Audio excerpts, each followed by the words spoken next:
Hey, what's going on? So today, I think I'm going to go over the 3 to 5 accessories that you should get for improving your vlogs.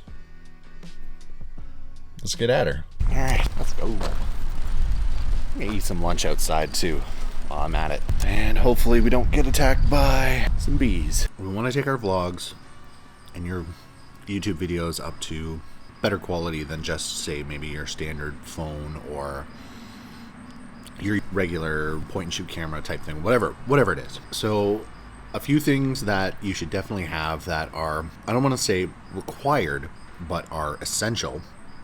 We'll list them here, almost in order of what you should probably get.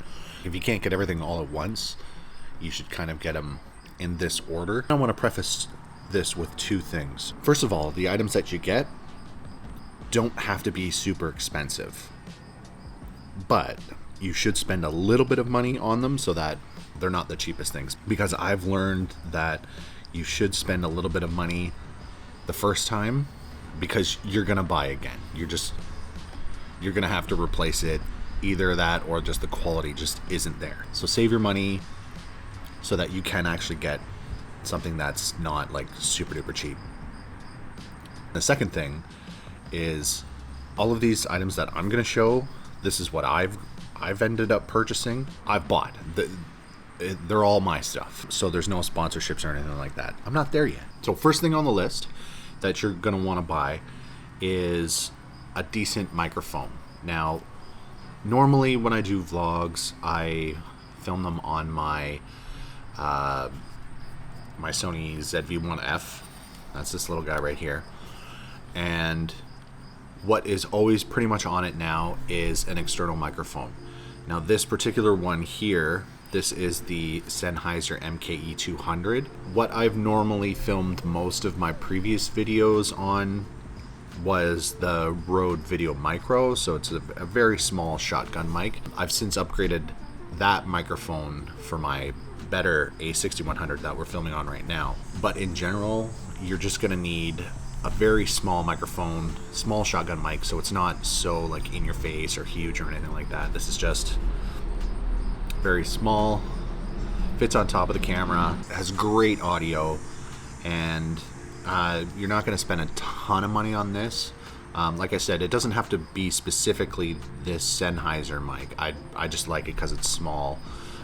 It does come with the wind muff on it, so that it cuts down on a lot of the wind noise if you're outside, and it's not super expensive. I think Canadian, I bought it was like $120-ish. I think that might be cheaper now, but you're probably going to want to spend a little bit of money. There's the Comica, I think Comica's, there's a ton of small shotgun mics that can fit on cameras, but in general, you're going to want something like this to start out with. Best bang for your buck, make your videos a lot better, is an external microphone. I can't do it for this one, but the second thing that you're gonna want to get, that's again an essential, not a requirement, is a small handheld tripod. Now this is the Manfrotto Pixie, I believe is what it's called. I've got a few different ones. I ended up getting a Mobiphoto tripod. It's a small handheld tripod. It extends a little bit. Not the greatest. It was cheap, but again, I paid for it in the end because I ended up just replacing it with something else. I have the GorillaPod as well. That one's pretty good. The only thing I don't like about those two ones are if you want to change the direction of the head, like if you need to change like the angle like this or whatever, you need to unscrew it and then you can move it, and then you need to screw it back. The bonus of about this particular tripod is you can see on here, I don't know if you can or not, but maybe I'll do some B-roll of it. It has this cool little trigger so that you can just press it and adjust where the head goes to. That is a neat little feature because it's really quick to adjust. You can set the camera down and then just basically adjust it super quick. It makes a little bit of noise, but in the end, It's probably one of the better ones. I don't exactly remember the price of it, but for how small it is, it's pretty good. Now, if I attach it to my camera, because right now I am holding the camera on the lens, you get this much distance, but if I get on the tripod now, it's a little bit more stabilization, and I can get, well, maybe not, but I can get the camera a little bit further away, especially with my 18mm lens. And then I can go a little higher. And then it also helps when I want to go on the ground. I can put that there.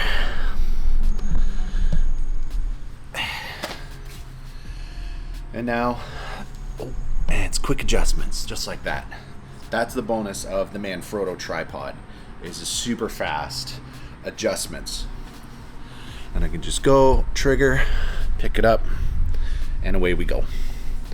So that's item number 2. Now the third item that's fairly essential to vlogging, again, not required, but it definitely helps with a lot of image quality, especially if you're playing around with the 24p and you want to keep a consistent shutter speed, is a variable ND filter. Now I can't actually show it because it's on the lens right now, but when you have a variable ND filter, you can see the difference when I'm adjusting it. So it will actually lighten and darken the image so that you can keep your exposure up. See, now that looks good because I don't have blown out highlights now on my face. Now if I'm looking at my screen, I can see that, because I have zebras on, I can see that on my forehead, on my hands, especially my shirt, the highlights are starting to get blown out because it's pretty bright out here, even though I'm under some sun. But with my lens combination and my shutter speed, highlights are starting to get blown out. So I increase the ND on my lens and it darkens and I get a better image. So an ND filter can cost, if you want to get an ND filter, I do recommend a variable one, so that's so you can twist it so you're not swapping out filters all the time. That will help immensely. I'm so glad I got one, especially for video. For photos, it's not as important. I shouldn't say. It's not as important because you can control the highlights in that with your shutter speed, but with video, it's way more important. And then for it's kind of an add-on piece, what I would recommend is getting an ND filter that fits your biggest lens. So my biggest lens is the Sony 18-105 G lens, the f4.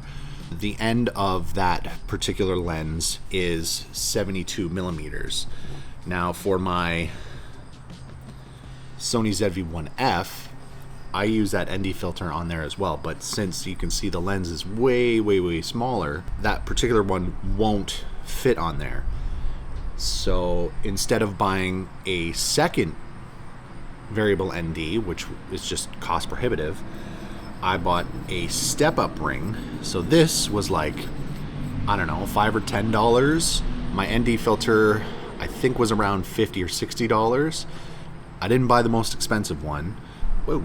It's a K&F Concept 72 millimeter variable. It's an ND2 to ND400.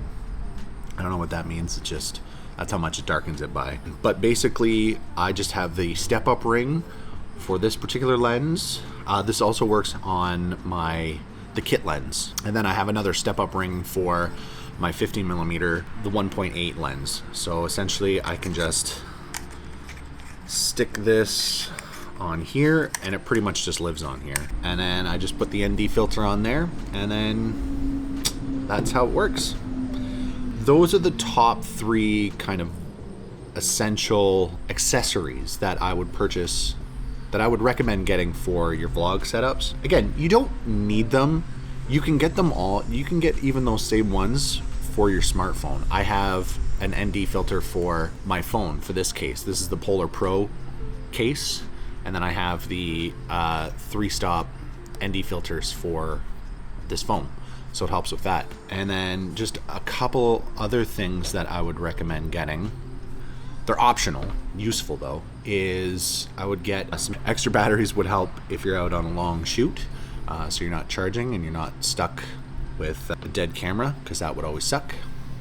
And then the other optional accessory that I would look at getting is just some extra memory cards. Granted, yes, I usually keep 128 megabyte cards in my cameras, which usually gives me about 2.5 hours of 4K footage. But if you need more than that, then I would carry at least another 128 or a couple 64 gigs, just so you have that extra buffer. I hope that helps. This was a super duper quick video that I wanted to get out. I have all of the links to most of the stuff that I use and recommend in my description. They are Amazon affiliate links, I think.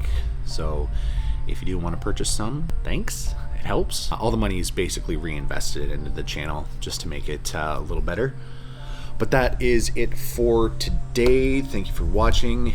If you do have any questions, put them down into the comments. I do answer as quickly as I can. And thanks so much for watching. We will see you guys in the next video. Have a good one.